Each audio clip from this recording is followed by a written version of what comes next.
Happened in the 90s.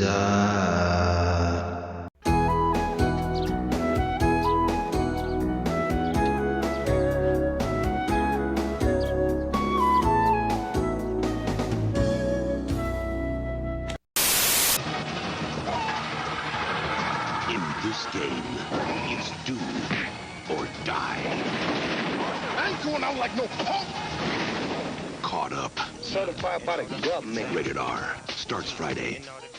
Hey, boys and girls, this is Steve G and a very good friend, Matt G, with Happened in the 90s, a show where we talk about things that happened in the 90s. So get out your Nirvana shirts and your Fuji CDs because it's happened in the 90s, and that's all we're going to say. Yeah, we're going to talk. Yeah, goddamn right. We're talking about all things February 24th in the 90s. we got a sex and drugs episode, Steve. So all the makings of a fantastic episode. I even got a Frasier T-shirt in memoriam of the episode. Not quite related to the one that we watched today, but just an homage. It's a good episode. That's one of my favorites. But one thing I do as a 90s kid, I was able to watch a movie that I don't know. I'd be interested to see what you think of it if you've seen it or maybe when you do see it. But we rented that new Ghostbusters movie that came out. How was it? I had no expectations for it. In fact, my reflex is to hate shit that they're bringing back and rebooting or whatever you want to call this. But I got to say, man, as somebody who loved the first, the original two, it's never going to be as good as, what we remember from our childhood. But what they did, especially given all the circumstances surrounding like the cast and who's there and who's not and everything, I feel like, man, it was as good of a tribute as you can give to something like that for people of our age. And it also helps to sort of reboot it, or if they're going to continue, reintroduce it for a new generation. But I enjoyed it. It's not as good as Ghostbusters 1 or 2, but I thought it was really cool.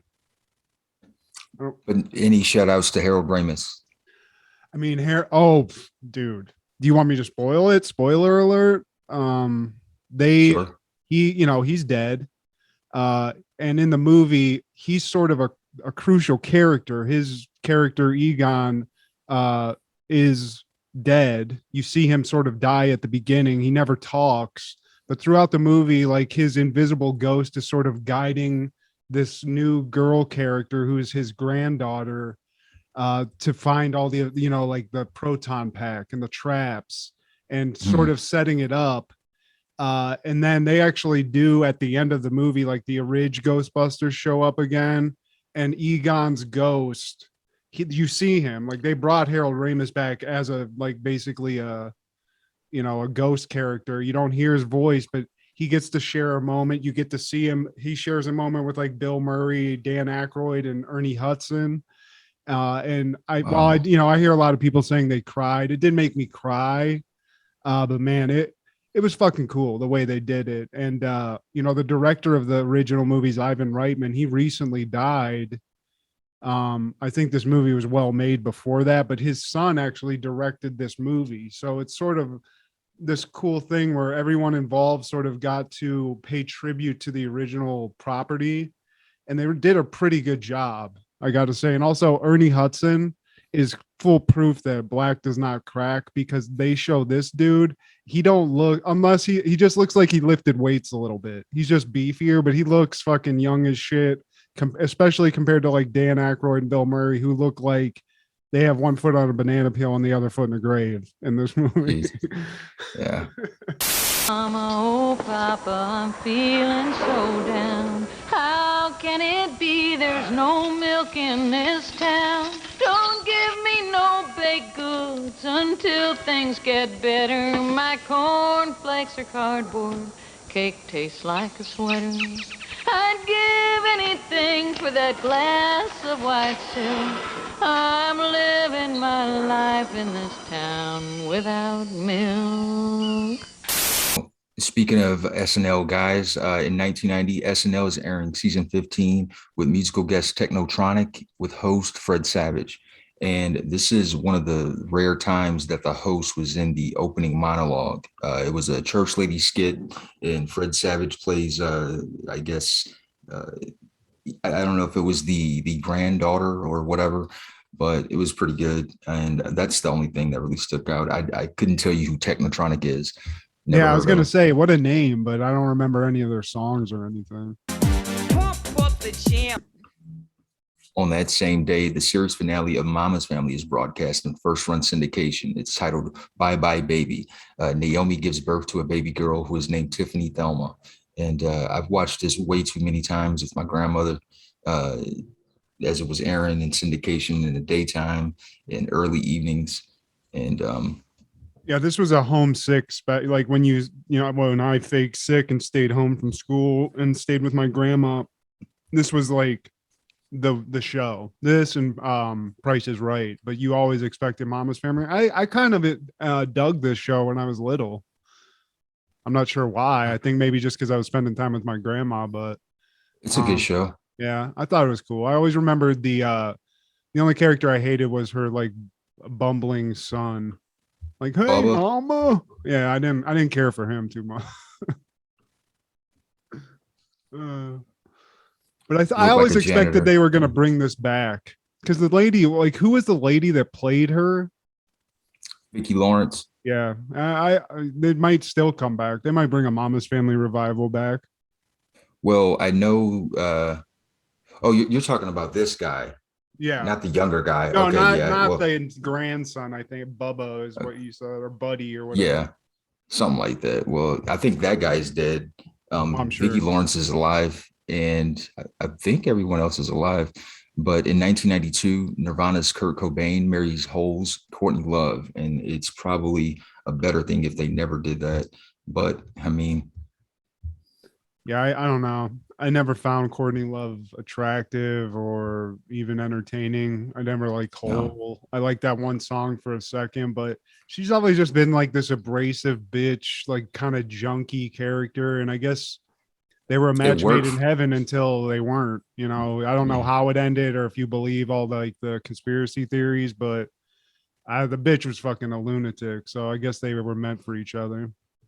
they were codependents. They definitely like to party together, that's for sure. It was probably On pretty that fun same, to hang out with them for a while, until the end, obviously, but a while meaning 5 minutes. just enough time to get a line or hit off the crack pipe or something, whatever it was, whatever the Yeah, junk was. before you die. And on that same day, the U.S. Postal Service unveils two potential designs for its proposed Elvis Presley postage stamps for fans to vote on. One design is of a young 1950s Elvis, and the other is a much older 70s Elvis.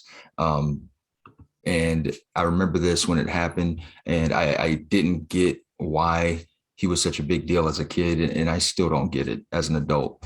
In 1993, the 35th annual Grammy Awards are presented in Los Angeles, hosted by Gary Shandling, and it's his third time hosting. This is the highest rated Grammys of the 90s. I don't get why people watch these shows. I still, for the life of me, my wife watches them to write about them and do like actual like work about them. But as far as like being a normal person watching this shit, I could give a fuck less. And I feel like the artists sometimes could give a fuck less. Yeah, half the time they don't even show up. You know, The night's big winner was Eric Clapton. He won 6 awards out of 9 nominations, including Album, Song, and Record of the Year. Michael Jackson received a Grammy Legend Award at the 35th Grammys, and it was presented by his younger sister Janet.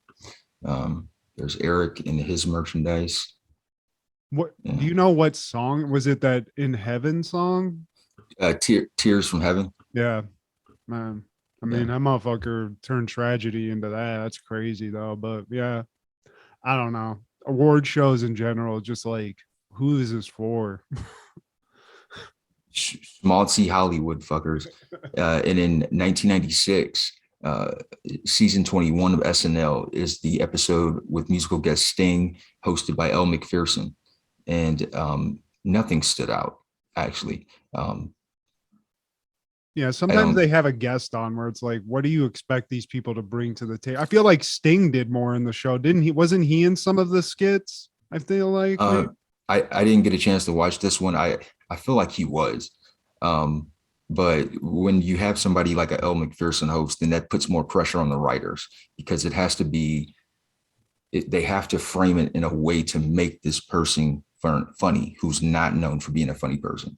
And they also, I heard David Spade talking about this. It was in relation to dealing with Steven Seagal, but you have to sort of take in their ego and their insecurities and work around those as well. So I'm sure working with a supermodel is probably not everyone's cup of tea. You know, this doesn't move the needle, but I do remember Sting doing some shit on SNL. He's a pretty good actor.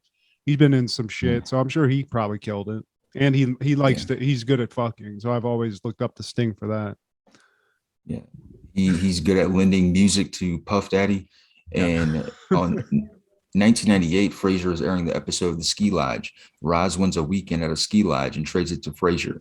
Daphne invites along her friend Annie, a swimsuit model, and Frasier is taken with her, but she is interested in Niles.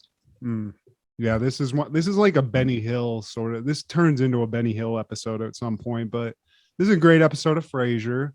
It really showcases everybody, and it showcases like we're getting to a lot of storylines that are coming to a head. Like Niles is in the midst of being in a divorce and trying to get Daphne, so there's that. Frasier's always trying to get some pussy and he never can, so there's that. But we start this episode and Roz, who is knocked up at this point. Fun fact, not Roz actually gets knocked up by a like a college kid. She has a one night stand with a college kid. Ends up, keeping the baby, but she lets the guy off the hook. But there is another funny episode where she meets the parents of the guy, and the parents have like these gigantic, like comically large noses, and they meet Frasier and everybody, and like it's fucking hilarious. Like at one point, they're like smelling everything's like making fun of the fact they have these huge noses, and Roz is like, oh my god. But at one point they're like does anybody smell something? And Martin looks over at Frasier. He's like, What's that I smell? Probably Japan. But in this episode, Frasier is just getting off another episode of his show on KACL, which is featured on my shirt here. And Roz turns out has seen this woman Connie walking around outside the studio, and Connie's one of these people that always has like a fundraiser, something to that's digging into your pocketbooks. And she's like, God, this fucking bitch won't stop. This chick will not stop taking money out of him. I can't do it anymore. And Connie comes into the studio, and Roz is immediately like, hey, bitch, just so you know, I ain't got nothing for you. Which kind of a dickhead move, because Connie's just there telling Roz that she actually won one of the raffles that she bought into, and she's there to give her the prize. So Roz feels terrible. Eating crow. Yeah. And it's time, but the prize is pretty tasty, Steve. It's a weekend at a crazy ritzy ski chalet where you get a cabin, you get ski lessons, you get cooked meals. And I mean, for somebody like me that can't even afford to stay at a nice hotel sometimes, this would be a dream come true. I hate skiing, but I would take everything else. And, Frasier's like, listen, Roz, that sounds great, but man, you're knocked up. You're not going to be able to ski, but maybe you can have a nice hot drink, but you can't drink.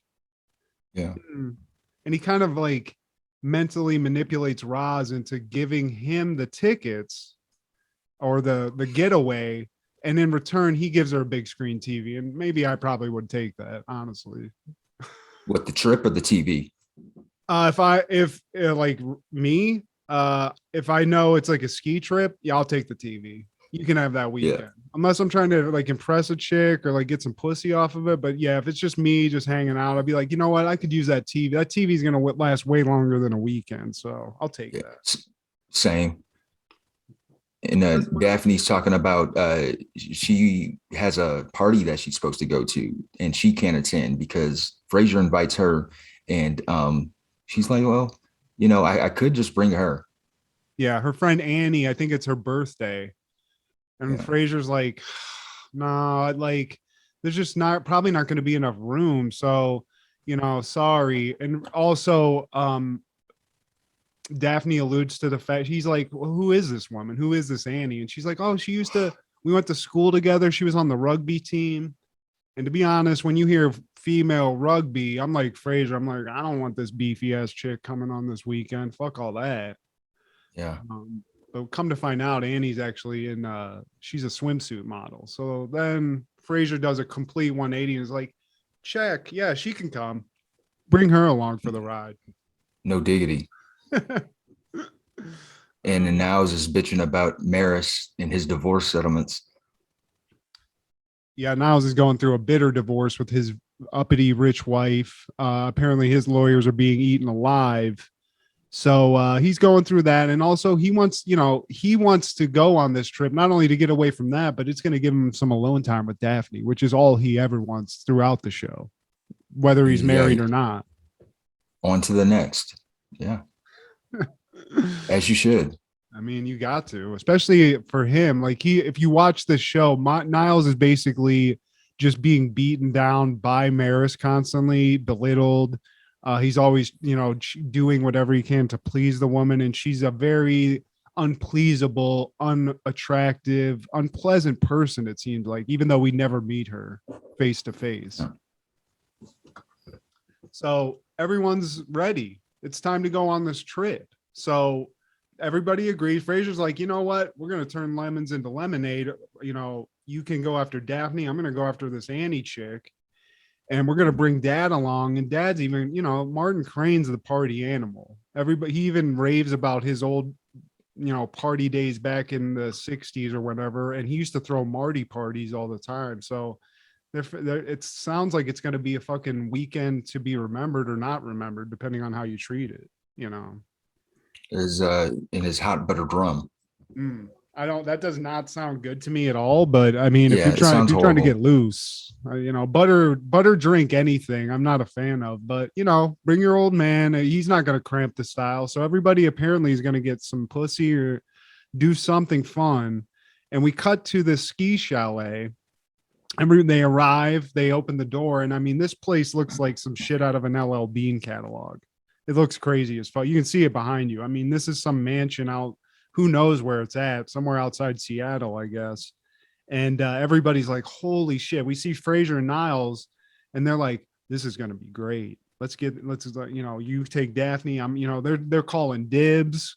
They're getting everything ready. They're getting everybody set up. And then Daphne shows up with Annie, and Annie visually, I'm not a blonde guy anymore, but I mean, she's pretty hot for somebody that's just a rando coming on a trip. You could do way fucking worse. There you go. Frasier's all about it, but Annie seems to be, she's British. She seems like a ditzy British chick. She's sort of set up to be dumb as a box of rocks, but very attractive, she might have been on Benny Hill. Yeah, she might be right about that. But it turns out, as we're all everybody's picking rooms and everything, we see that, Frasier wants Annie, Niles wants Daphne, but Annie's not into Frasier at all. She's actually into Niles, which, Daphne's like, chill out. Like, do you have to fuck every man? So apparently Annie's all about it. Annie's all about dick, however she can get it. She wants to fuck Niles badly. But Daphne keeps getting in the way, and Annie thinks that Daphne's being jealous. Niles thinks Daphne's being jealous. And he thinks that Annie is flirting, or he thinks Annie is stupid. And Frasier thinks Annie likes him. Like you said, it's one big Benny Hill segment. It's just like a lot of sexual tension. Nobody knows what's going on. Everybody wants to have sex, but nobody wants to have sex with the person that they should be having sex with, I guess. Well, I mean, Annie says it's her B-day and she'll hoe if she wants to. And in comes a guy named Guy, spelled G-U-I, played by James Patrick Stewart, and hilarity really ensues. Mm-hmm. He's a French guy. He's a French ski instructor who's also a gourmet chef. Yeah. And turns out Guy's also gay, Steve. Yeah. A lot of double entendres, a lot of wordplay here. But Guy comes in and you can see from behind you, he starts sizing up that ass on Niles, and he's ready to go to Pound Town. But again, this causes more confusion. And as we get into this episode, I guess here's the other thing I didn't really like. You get this ski instructor, but then he has to stay with you. Like, what the fuck is going on here? I didn't know I had to room and board this fucking guy. Maybe you didn't have to. He just made that decision on his own. I guess. I mean, he's getting pretty fucking comfy there. And he's there, to cook dinner. We kind of cut forward a little bit. Everybody's enjoying themselves. Guy's stoking the fire literally and figuratively, because now Daphne, we've introduced another man into this, and of course somebody else wants to fuck. So Daphne immediately is like, oh, shiver me timbers, I want to fuck this guy. So there's some more confusion there, because obviously Guy's gay. And we're sitting here, Martin's getting his little buttered drinks ready to go. He's off in the kitchen. And another thing we didn't cover is that Martin's been like having some sort of head cold. So he's old, but his hearing's shot. It's stuffed his head up and he can't hear anything clearly. So there's all these missed connections and like weird understandings that he's coming up with. And as he's making these drinks, he's in a kitchen separated. So first Daphne comes in and she says something about Annie liking Dr. Crane, and Martin misunderstands her and thinks that she's talking about Frasier. So there's fuck up number one. Then Guy comes in and he's talking about just like Niles and saying things about, oh, he seems like confused or having weird like romantic feelings. He's like, oh yeah, he's had those feelings for years. And Guy's like, oh, this guy is gay as shit. Even his dad's admitting to it. And he's asking the dad, like, so you're okay with that? Yeah, and apparently he thinks Martin's really progressive, because Martin's like, yeah, hell yeah, I've known about it for years. Fuck it. Let him fuck who he wants. So Guy's like, oh man. So he starts doing that lifestyle thing where he's starting to massage his chest, getting all in his feelings. And everybody starts drinking these buttered, whatever the fuck this is. The description sounds like straight rum with butter cooked into it. And I don't know who's drinking butter. It, but they're all getting fucked up. Yeah. And Frasier comes out the room with his Ric Flair robe, and he's really into this Annie chick, and Annie's not even paying him any mind. I mean, he's so like, what I like about this is like everyone's so arrogant that they're just like assuming, like, because he keeps saying things like, oh, they see like deer nuzzling, and he's like, oh, it gives people thoughts, gives people feelings, and he says that Annie's like, yeah, it does, and he thinks she's talking about him. So again, all these like weird, confusing like sexual innuendos going on. And then Martin's trying to sort of just get everybody into the mood and be like, man, this is great, this is what me and my wife used to do, it's so fun, it's just great to be around friends and loved ones, let's all have a good time. But everyone's so fucking horny, they're like, let's go to bed, let's everyone go to bed so we can all start getting like get the foreplay going, get all this fucking like massage into it a little bit. So they all kind of retire to their respective rooms. I just to like get some condoms out, light some candles, and get with their respective partner, whoever that may be. And this is when the Benny Hill shit really starts going, because they're all in different rooms. So like everyone's going out of a door, everyone's confused as to who room it is. Everyone's real comfy in their robes. It's real sexual. Except for Martin, who's just trying to get drunk by himself, I guess. And Daphne ends up in Annie's room, and Guy thinks that they're both lesbos. Yeah. So there's that too. Oh yeah, I mean everyone's confused. No one's getting the signals correctly. No one can figure it out. And as this happens, so like basically it just, like I said, turns into a Benny Hill thing. So Annie and Daphne go into one room, and then Niles comes out of his room. He sees Guy, who wants to fuck him, and Guy's like, no, don't go into your room, go into my room, because they're in there doing whatever. So he goes into Guy's room, and Guy's like he's trying to like get real into the mix. And then Frasier comes out, like, again, people are just going into rooms and rooms. Eventually, how does it, I forget how that, like, the actual, yeah, there's just a lot of misunderstanding. So basically Daphne like goes into Guy's room, and they see her, and she's like, oh my god. And then her and Niles go into their room, and then Annie comes in there, and she's like, well, what the fuck is going on here? And then I think she thinks that Daphne wants to have a threesome with her, and she's like, I'm not doing that anymore, not since college. And then Guy's like, Niles, you're gay, like, what's going on here? So he like shows up in Niles' bed, and eventually they all end up in one room. And Niles is like, okay, Guy, I'm not gay. And Guy's like, yeah, you are. Your dad said so. And then they all start yelling at each other. Frasier's in, like, he has, I guess, just his undies on. He's got a fucking blanket on. He's trying to cover up his junk with a bottle of champagne. And it's like, instead of fucking, they all start fighting. And then Martin comes in. He's like, shut the fuck up. Turns out his hearing's better.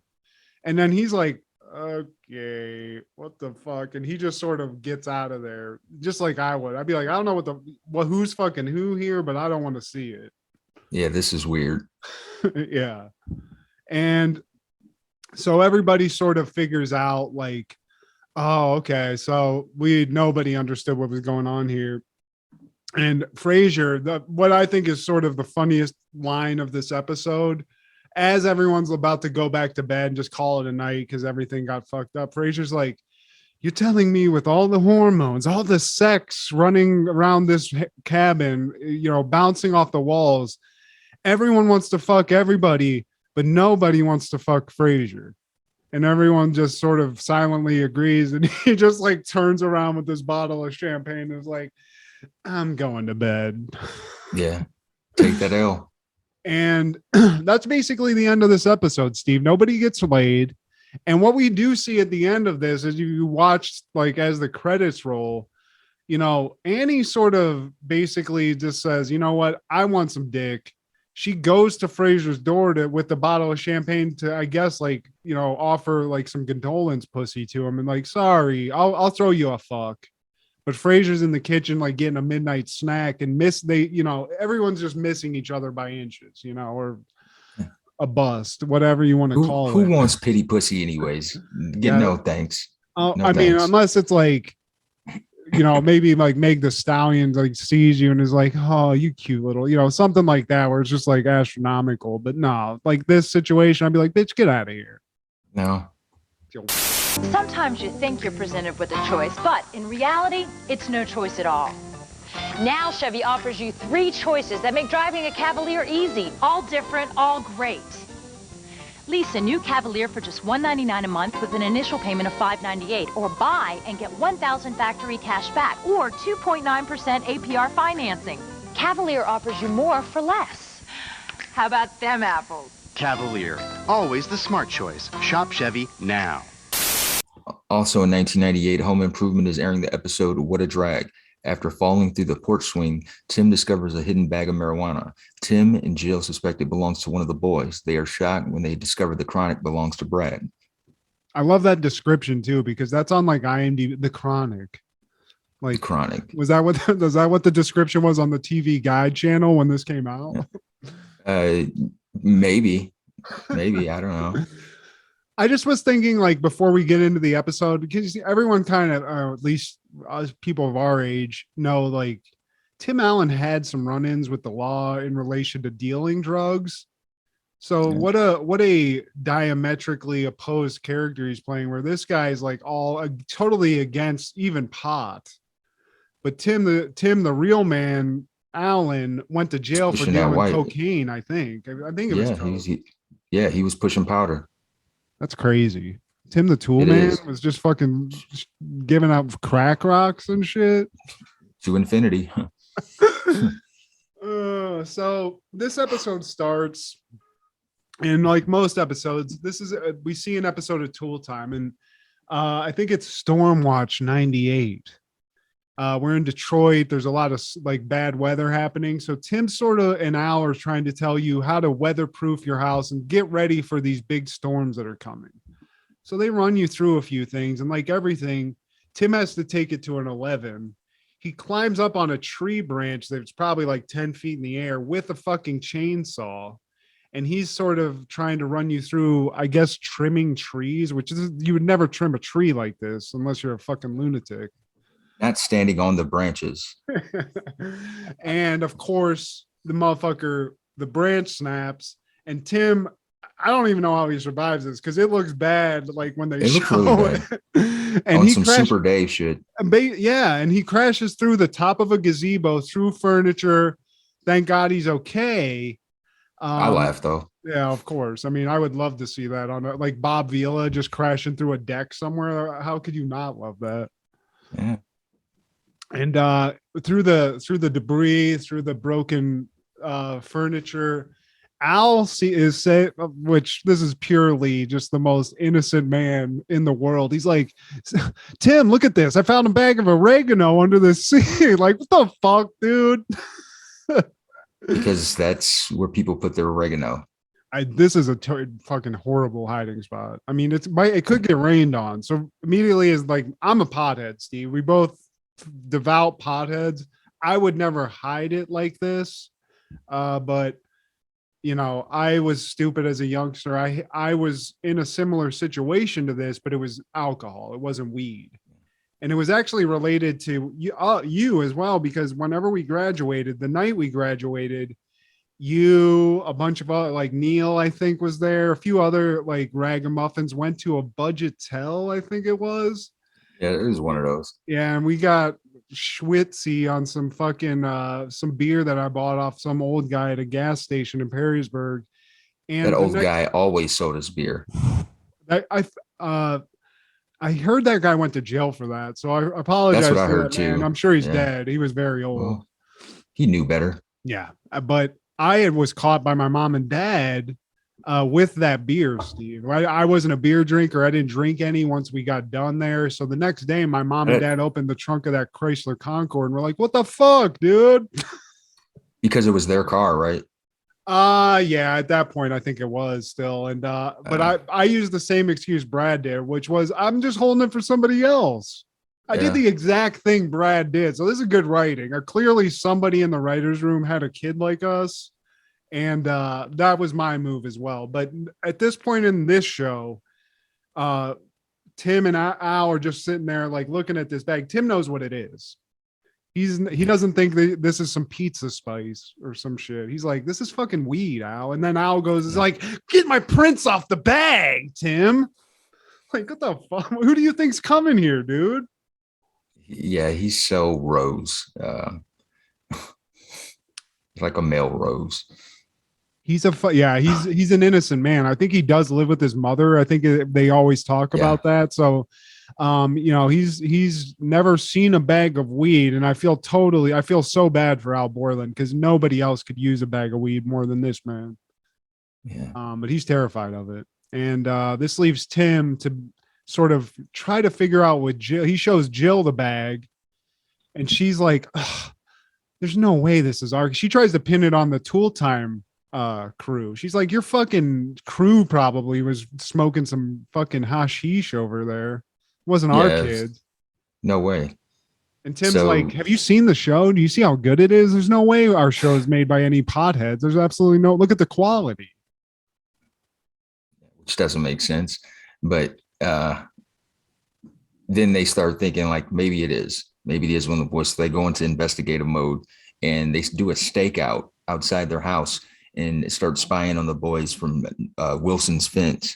And they spy on Brad, they get nothing. Then they spy on Randy, get nothing. They see Mark's friend Ronnie in the house and they assume it's Ronnie's because he looks like a weirdo.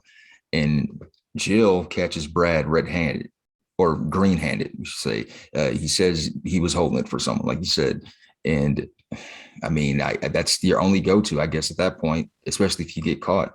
in the if act. you're not gonna give up the person, like that's what I was gonna. That's my mentality when I got caught. I was like, well, I'm not gonna say You a s- name, so there's no way that this is gonna go any further than this. Oh, you said it was me, did you? No, I didn't.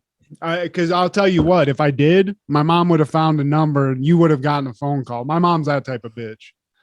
So I did not. I just said it, it was for one of my buddies. And they knew because I had been caught that like with a few Mike's Hards at that point. There was a few other shits. So, young Matt, not the best liar, but I didn't give up on it, my friends, and Brad doesn't either. He sticks with this story, but I gotta say, the way that they come at Brad in this, I just hate. This is so indicative of how weed was viewed back in the day because, I mean, at first they don't even want to admit to their son that they've had any interaction with drugs at all, which is I think what my parents did. We never really had a drug talk, but they always made it seem like they were like these squeaky clean individuals that never what is that? Hashish, like I would never. And it's like, bitch. I could never. Yeah. Yeah. And Brad at first is like, he takes the beating. He sticks with his story. And they're like, you know what? Go to your room. You're grounded. You're grounded.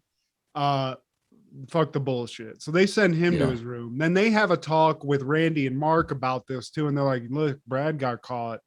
You better not do this shit either. Cause if you get caught with this, we're going to be 10 times worse on you, but just know, we know. So of course, Randy, the asshole that he is, goes right to Brad's room and is like, oh dude, you are fucked, bro. You are fucked. And he's like, shut up, Randy. I got to go make a call real quick. I know I'm not supposed to leave my room, but I got to call my boy and let him know I'm not going to be able to pick him up for this party because I got busted. Yeah. And so he ends up telling them that it's like, man, I can't smoke for a while. And the parents overhear this and they're like, for a while, motherfucker, it's supposed to be forever. Then they have one of those sit downs and, kind of bring them to reality. Like you're putting your scholarship in jeopardy, and you could lose the respect and trust of your family, which are more important. And he's like, you're right. I don't want to lose my scholarship. And he just totally, I mean, the family trust and shit. Yeah. Yeah, fuck the trust. I mean, the trust is whatever, but I can't lose. I want to get high. I need to get, But the thing of it is, Steve, like what we find out in between those two conversations that Brad has with his folks is that it wasn't Tim that actually had the drug problem back in the day. Jill was actually the big pothead. And Tim, while they're having, oh man, she was fucking chiefing it up like Cheech and Chong. And they tell the story, like Tim tries to like make it like put a third party to it. He's like, Jill had a friend that smoked some pot at a Led Zeppelin concert, went nutso, and she got locked up.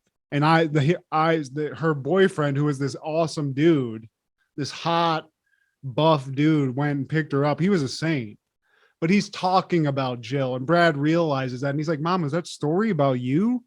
And she's like, yeah, I fucking smoked this weed. And this is the other this is the scare tactic I hate now. And because I think this is probably true of maybe like 1% of weed sales. She's like, I bought some weed and it was laced.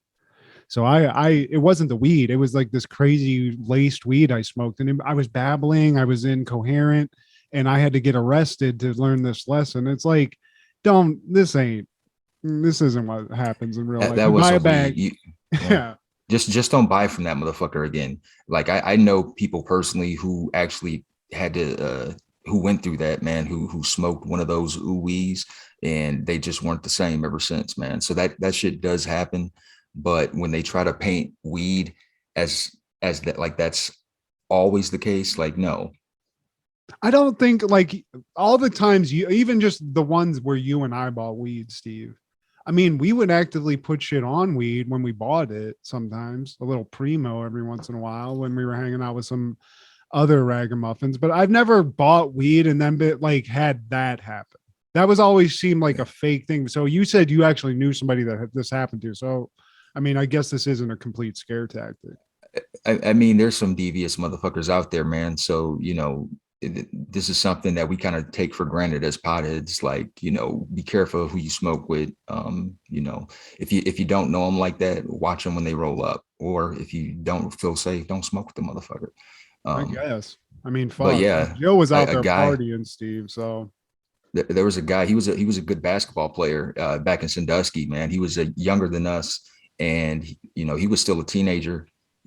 He had got caught in some bad shit, and he's been kind of a Looney Tune ever since. Man, he just basketball wasn't his focus anymore. I want to say he dropped out eventually, and so yeah, that's the ugly side of doing this shit. But once again, that wasn't marijuana. That was a motherfucker that put some shit in the marijuana.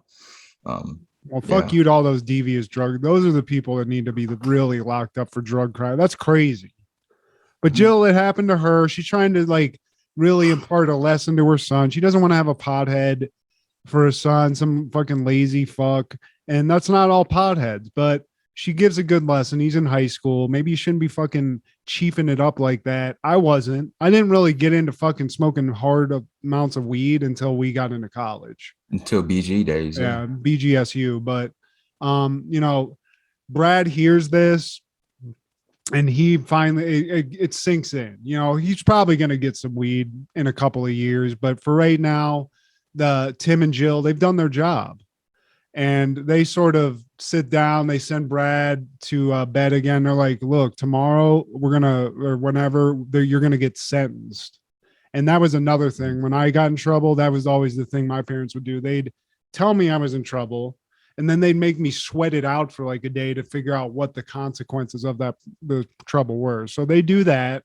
They sit on the couch and they're like, man, being a parent's crazy. Remember when the worst thing we had to, think about was dirty diapers and shit like that? Now we got to worry about our son's going to be a fucking drug addict. And what a better time than then to just chief a joint, guys, and relax. But they don't. Missed opportunity. But Tim does say he wants a beer, and they make fun of that, like, oh, okay, you want a different kind of drug, so that's okay, but weed, nah. So Hey, when one of your sponsors is Anheuser-Busch, I mean, hey. That's true. I didn't even think of that. I mean, I'm not saying that's the case. I don't know if they were a sponsor, but I mean, we saw beer commercials in the 90s, so we didn't see weed commercials. Oh, it's coming, Steve. It's coming. Well, we'll be seeing those soon enough.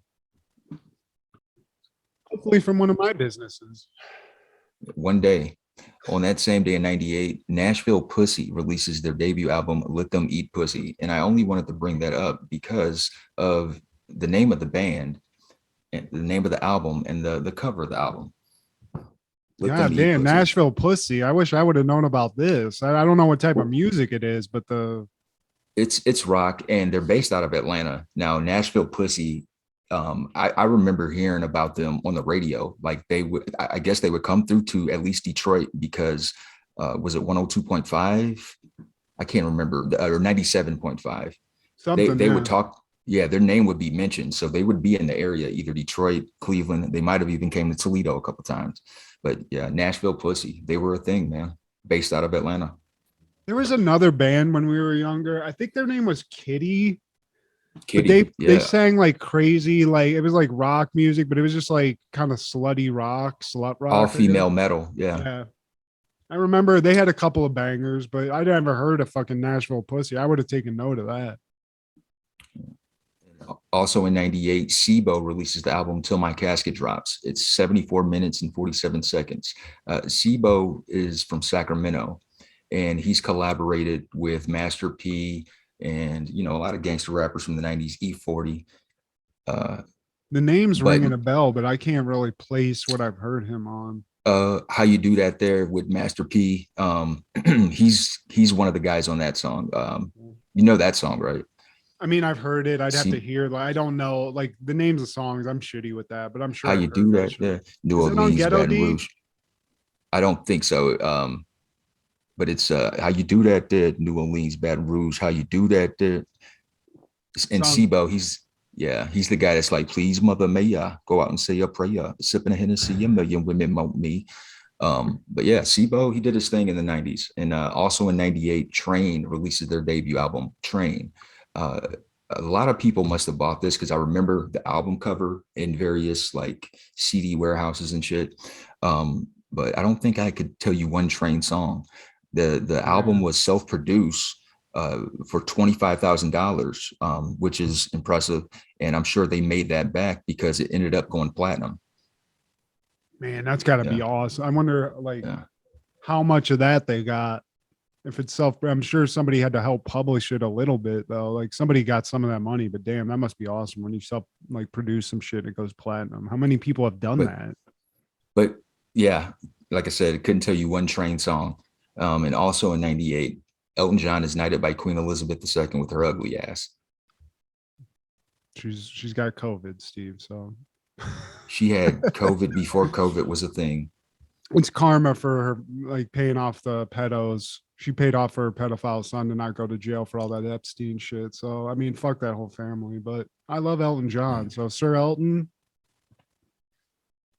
you deserved it. Maybe he should be king. It should have been an honor for her to do that. You would hope it would. You know. Who Yeah, else? Who else was Sean Connery knighted? Like there was somebody else I used to love that was knighted. I'm trying to think who gets that designation. A lot of people have been knighted. Paul McCartney, I believe Eric Clapton. A lot of people have been knighted. You know what's weird? Sometimes whenever you don't realize, I feel like most of my life I thought Eric Clapton was from the United States. He gives off that effect. He's like those guys you see in a movie where you're like Tom Hardy or something, or Christian Bale, where you're like, oh, there's no, that guy's from fucking Philly, some shit like that. And then he's like, oh, crikey, fucking playing Batman was a fucking romper stomper or some shit. Yeah, it's bizarre. Sometimes you think they're from the United States or not. He's a mole. Yeah, he's a spy. What if there's multiple Eric Claptons?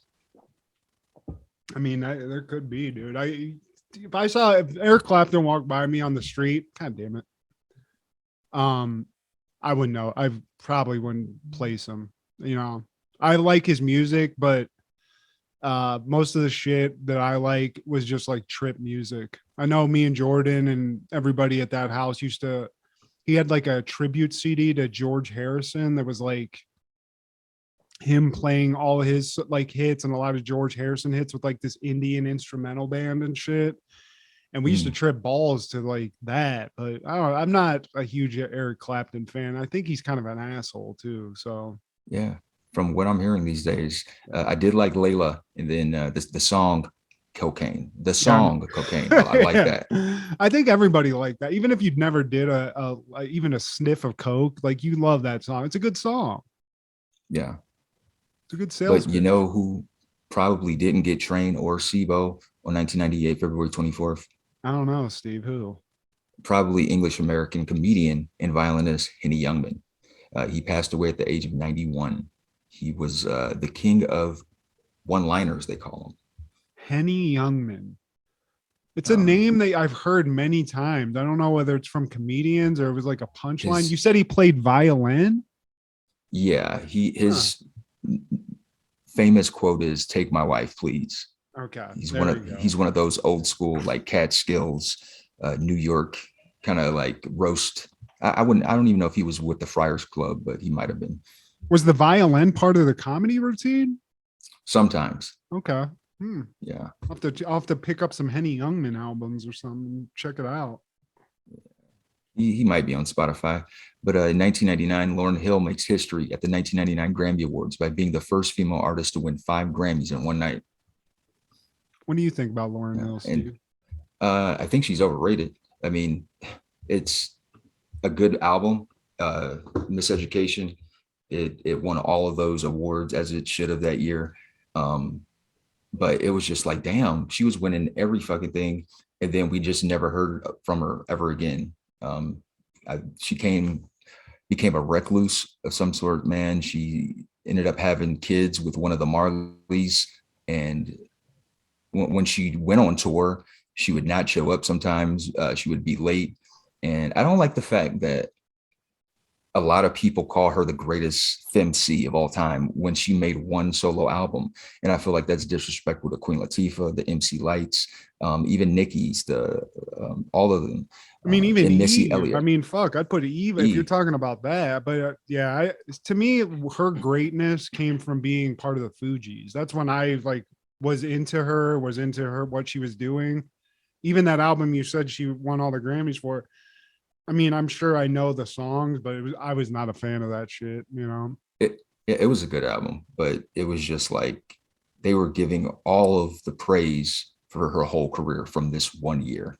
It's bizarre. Yeah, I mean, to put her, I mean, she might be in the top 10, but of like female MCs, but definitely not fucking the best. Definitely not that. Now, any callbacks, honorable mentions, or takeaways? Ah, man, I just gotta really tell everybody again, like, please, like, check out Ghostbusters. Hopefully, you'll watch it, Steve, and we can have a conversation about it. But it's one of the few reboots, remakes, sequels that they're making later on in like the timeline of the movies that I've actually enjoyed. Usually, I write them off, or they I've watched them and they suck ass. But this one, I feel like obviously was made by the guy's son who made the originals, and it's as much of a tribute to something that I loved as a child. Because man, dude, when I was a little kid watching Ghostbusters 1 and 2, those were rentals that I would get every other time. I loved them so much. I love, it was like one of the first bonding experiences I had watching what I thought was like an adultish movie with my parents. Cause that was the other thing. Like Ghostbusters wasn't like a kid's movie. It was good for kids. It was marketed to kids because it had a lot of that stuff, but it was one of those movies where adults loved it as much as the kids did. And I think like that's why I had it in my heart so much. It was something me and my parents shared a love for. And to watch this new one and expect a disaster, expect something that I completely hated and just never wanted to see again, be good. I mean, it really is a good movie, even if it's not as good as those originals. You're never gonna, I put so much nostalgia to those originals that it probably never had a chance to live up to it. But Paul Rudd kills it. All the old guys, that Bill Murray and Dan Aykroyd, they kill it. Ernie Hudson kills it. Even the secretary, I forget her name, but the sort of Janine. yeah, Janine, she's in it. And spoiler alert again, but like Zool is like the villain in it. And they like bring back that original villain from the first one and sort of add on to the mythology of that. And even the new kids, the kids that are in it, one of the Stranger kids is in it, but the little girl, there's a black chick that's really good in it. And this other, like, I think he's Asian, like this little Asian kid that's in it.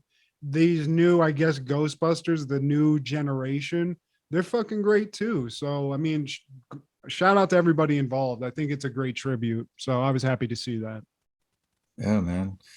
Now mine is 92 Blossoms Airing Wake Up Little Susie. And I'm only mentioning that because Hillary Banks who's played by Karen Parsons, makes an appearance, but she's making her appearance as Hillary Banks. So it's a cross universe once again from Fresh Prince. And speaking of Fresh Prince, they're airing the episode Those Were the Days. Philip and Vivian welcome in a 60s radical who arouses FBI's interest and influences Will and Carlton to take action over firing of a nonconformist teacher. And basically, Philip and Vivian, they put in that work back in their college days. They were kind of hippies, and one of their college buddies comes to visit. And she's kind of like running from the cops. She knows she's running from the cops, and she's basically using the bank's residence as a like escape or a hideaway. I think I remember this one. I would have to watch it again, but yeah, I mean, the Blossom thing though, they were really into crossing that show and Fresh Prince over. I mean, that's number 2. I wonder, did they do any more? I wonder.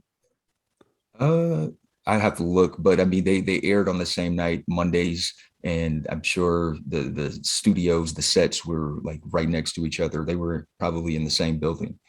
So it's that Avengers mentality. If you have all these properties, you want them all to smash together into a super episode at some point or a super movie because everybody wants that. So I mean, shit, dude.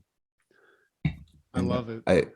I forgot to mention in 96, February 24th, Late Shift premiered on HBO. And it's basically the beef and the challenges for the late night show between Jay Letterman, is it Jay Letterman and David Leno? This is a great I don't even know what to call it. It's like a dramatization, documentary, comedy that HBO did. The two guys, you can see him behind Steve, dead on. Especially the David Letterman guy. I mean, I know he probably had some fake teeth in to get that little gap and shit, but these guys did a great job. And this is one of those like time and place things that, you know, Johnny leaving and filling that void and who got what position and stuff was such a huge deal. Just like when Conan was going to take the torch from Jay Leno, and then that all kind of got fucked up, and that was a huge deal. Jay Leno and Dave have notably had a beef, and this is a funny ass movie. It's a really good movie. It's a fun watch. And I mean, there was a lot of stuff that went on behind the scenes that we didn't know about. Of course, Jay Leno is painted as the bad guy, but there was a lot of meddling from his agent, and that was really pushing for this to happen. Well, I think also just like there's this thing about David Letterman. He has like this aura that I think a lot more people idolize him. I think Jay was always sort of a more cheesy, family friendly personality. Your grandma would watch Jay, but David Letterman was sort of like the bad boy. He would do crazy shit. He would have crazy people on his show. And I think people like us, like if we lived back in that time, and even me, myself, the person I am now, I always gravitated more to him because he had more of the freak show, the craziness that Jay didn't, He was more daring. Yeah. And I think he's more of a comedic genius. I know Jay Leno, I'm not going to take away anything. The guy's prolific. The guy's rich. The guy's successful. Jay Leno put in some work. I don't want to take away from his talents, but if we're comparing David Letterman, and I think most people would agree, man, unless you're a boomer. Yeah, it's a personal taste thing. I mean, if you don't have an argument against that, like most people that like Jay Leno, I think probably like they would just, be older than us and just idolize Johnny Carson. It's like one of those things. My parents don't give a fuck about either of these two guys because they're older and they love Johnny. So they like Johnny, and, who doesn't? And speaking of Johnny, this is Rich Little, who a lot of people say he does the best Johnny Carson. So I think they had that role just waiting for him. Like he would be on Johnny Carson's show and do the impersonation, and Johnny loved it. So it's weird that Johnny sort of had these people, because I think I alluded to this the last episode, that he didn't like Dana Carvey's impersonation of him. And to me, that's the best impersonation I've ever heard of Johnny. And it seemed dead on, but for some reason, Johnny Carson was like, fuck that guy, but loved Rich Little apparently. So I don't know. Have you seen Rich Little's Johnny Carson? I'd have to watch it. I'm sure I have in some capacity. You said it was on this movie, right? Yeah, because this is from it, man. And it's authentic because he even does like the little grunts that Johnny would do between jokes. You know what I mean? Yeah. But please check out Over the Culture as well every Sunday. Crushgasm with Kendra, B3F Podcast with Joy and Steven, Don't Worry, Be Movies with Amanda and Wade, Pop Culture Hoot Nanny. And like, share, subscribe, comment, and get the fuck up out of our face. This is Steve G and Maggie with Happened in the 90s.